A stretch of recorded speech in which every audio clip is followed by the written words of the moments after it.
I search a young boy between 18 and 25-year-old. Have you a normal body? I butchering you and eat your horny flesh. This chilling story may sound like something out of horror fiction, but it's all too real, and it led to a crime so shocking that it made headlines around the world. What makes this case even more bizarre is that the victim willingly agreed to be butchered and eaten. Before Jeffrey Dahmer shocked the world, there was Armin Meiwes, a man infamously dubbed the most respectful killer. While that title may sound strange, the twisted details of his story will help you understand why. It all begins with Armin's childhood, as his descent into darkness started long before the horrifying act itself. Born on December 1, 1961, in Germany, Armin came from a family that appeared to have it all. His father was a police officer, providing a stable and respected income that allowed the family to live in a lavish 36-room mansion, a sprawling 16,000 square feet of wealth and success that many would envy. However, the reality within those grand walls was far from ideal.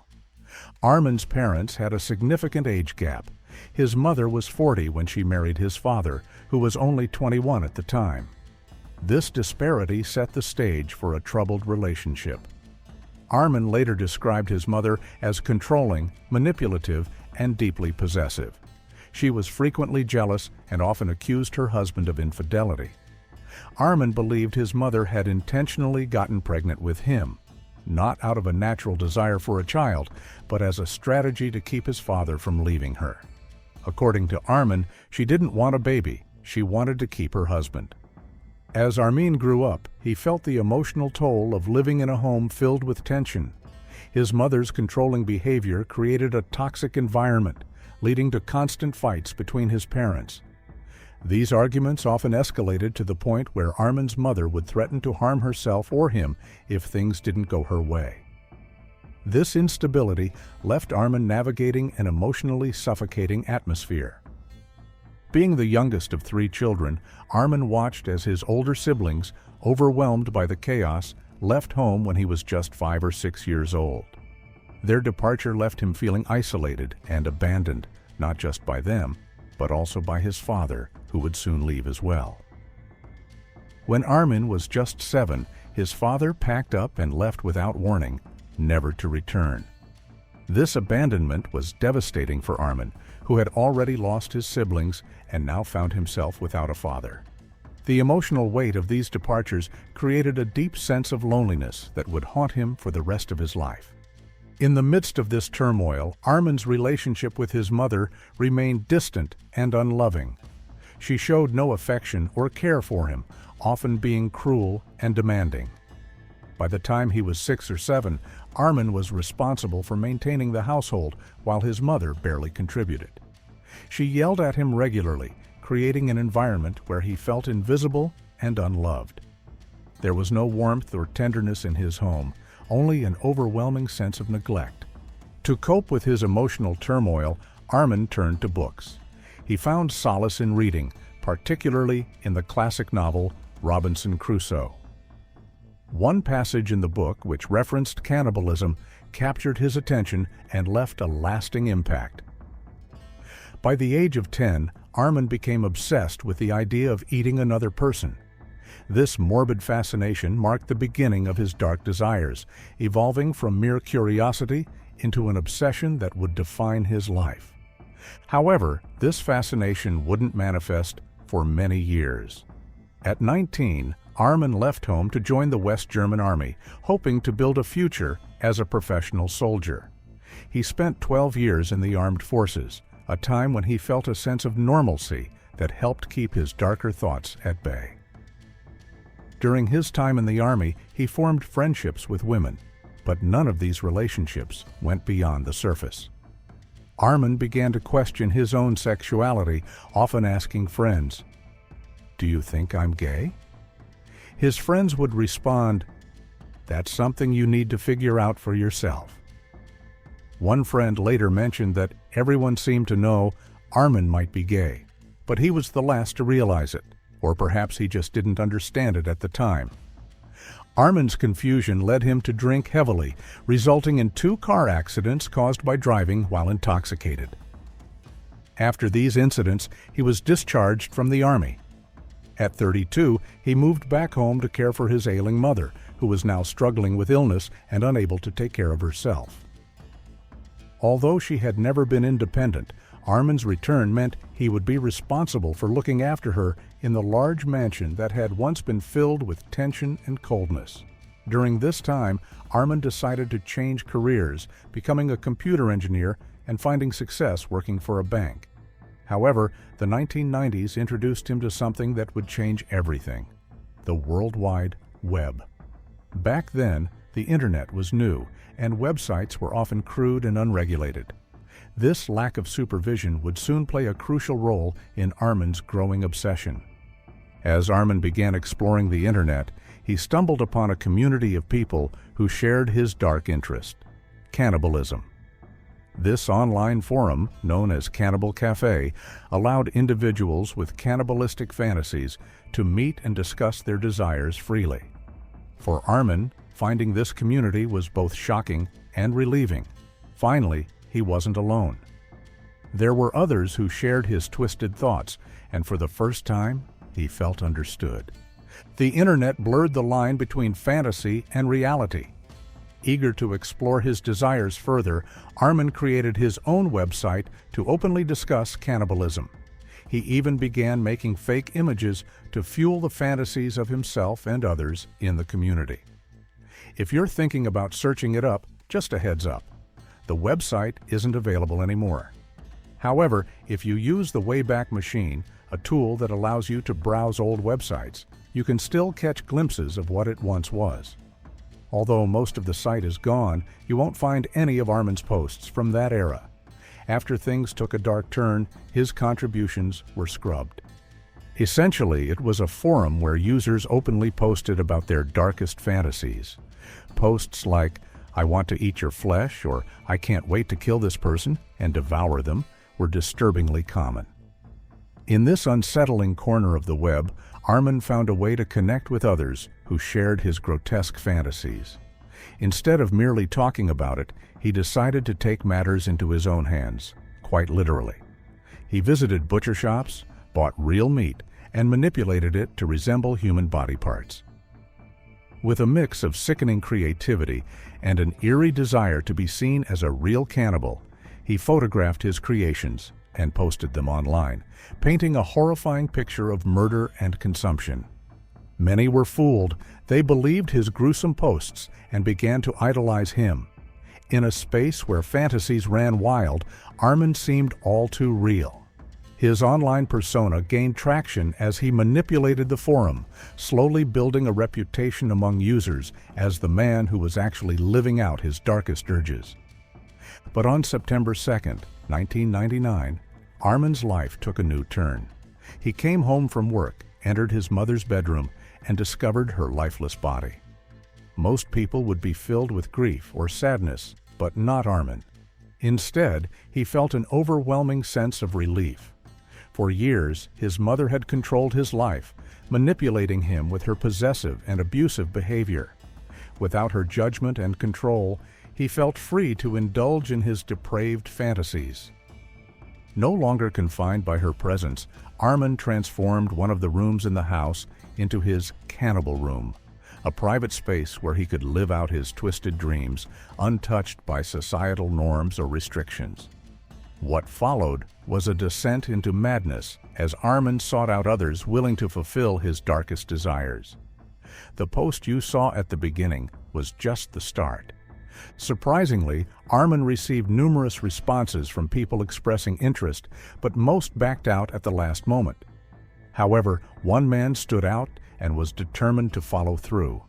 This man, whose name remains unknown, continued emailing Armin, expressing a deep interest in his bizarre and horrifying fantasy. In their exchanges, he openly admitted that it was his fantasy to be eaten. Armin, presumably intrigued, responded positively and arranged a meeting at his house. When the man arrived at Armin's mansion, he was greeted by a grim scene. Armin had set the stage for his dark intentions, laying the man out on a table while explaining step by step what was about to unfold. But in a sudden shift, the man admitted that he wasn't feeling well and no longer wanted to go through with the ordeal. To Armin's surprise, he allowed the man to get up and leave. While clearly disappointed, Armin didn't want to force anyone into the horrific situation he had planned. If you think about it, that man was fortunate. Armin wasn't entirely consumed by his madness, and the situation didn't escalate further. However, Armin was undeterred. Still determined to create the illusion of fulfilling his grotesque fantasy, he resorted to a disturbing form of creativity. He crafted a lifelike body out of papier-mâché, painting it to resemble a real human form. Additionally, he acquired an old mannequin from a store that was being discarded, painted it to look like a dead body, and photographed the result. Armin then posted these images on the Cannibal website, further fueling his online notoriety. The site's users were enthralled, believing that Armin had actually killed and consumed a person. They hailed him as a hero, a true embodiment of the cannibalistic fantasy they all shared. Despite these online theatrics, Armin's desire to find a willing participant never wavered. He continued his search, preparing for the day he would find someone willing to die for his twisted purpose. One of the rooms in his mansion was transformed into what he referred to as his slaughter room. This room was devoid of windows, with a cage to hold his victims and meat hooks hanging from the ceiling, an ominous setup reminiscent of something straight out of a horror movie. Finally, Armin's persistence paid off when he received a response from a man named Brandes. Brandes, a 34-year-old engineer, had recently separated from his wife after revealing his curiosity about exploring relationships with men. His inner turmoil over his sexuality had likely caused strain within his marriage, and his wife's departure left him to confront his desires alone. Brandes had also been active on the Cannibal forums and expressed a willingness to participate in Armin's horrific fantasy. The two exchanged numerous emails, during which Armin detailed what he intended to do with Brandes's body once the act was completed. Brandes proposed his own ideas, requesting that his skull be used as an ashtray after his death. In a deeply disturbing exchange, he also asked for his penis to be severed and for both men to partake in eating it together. Armin, who would later discuss his motivations in interviews, insisted that he never wanted to violate the wishes of his volunteers. If someone wanted to be consumed in a particular way, he was more than willing to accommodate their request. His twisted sense of respect dictated that every detail should align with his victim's desires. After weeks of correspondence, a date was set: March 9, 2001. Brandes would travel to Armin's home, where the two would carry out their unthinkable plan. Upon his arrival, they engaged in sexual relations before proceeding with the preparations. Armin, intent on minimizing Brandes's pain, provided him with sleeping pills, alcohol, and even Vicks, believing this combination would dull any suffering. Brandes accepted these substances willingly, fully aware of what was to come. Armin also informed him that the entire process would be recorded, allowing Brandes to relive the experience long after it was over. With the camera positioned and ready to capture everything, Brandes lay down on the table. Staying true to their agreement, Armin began with the act Brandes had requested. With a sharp blade, he severed the man's genitalia. In later interviews, Armin described how Brandes let out a horrific scream, but only for about 20 to 30 seconds. Blood sprayed from the wound, resembling a fountain, an image that would be forever burned into Armin's memory. But the night's horrors were far from over. Armin, still adhering to Brandes' wishes, took the severed organ to the kitchen, attempting to prepare it as a meal. With meticulous care, he seasoned it with garlic, salt, and pepper before placing it in a pan with oil. The surreal nature of the moment was not lost on him, nor would it be lost on the investigators who would later uncover the grim details of this crime. After attempting to cook the severed organ, Armin plated it neatly, serving it to both himself and Brandes. However, the experience was not what he had imagined. The flesh was incredibly tough and nearly impossible to chew. Disappointed, Armin admitted that it tasted horrible, chewy, rubbery, and just not what he expected. Meanwhile, Brandes was bleeding heavily, and the mess was getting out of control. To contain it, Armin moved him to the bathtub, thinking the running water would help. Every 15 minutes, he checked on Brandes, expecting him to pass quickly. But the process was taking much longer than he thought. Time dragged on, and as he waited, he picked up a Star Trek novel to pass the time.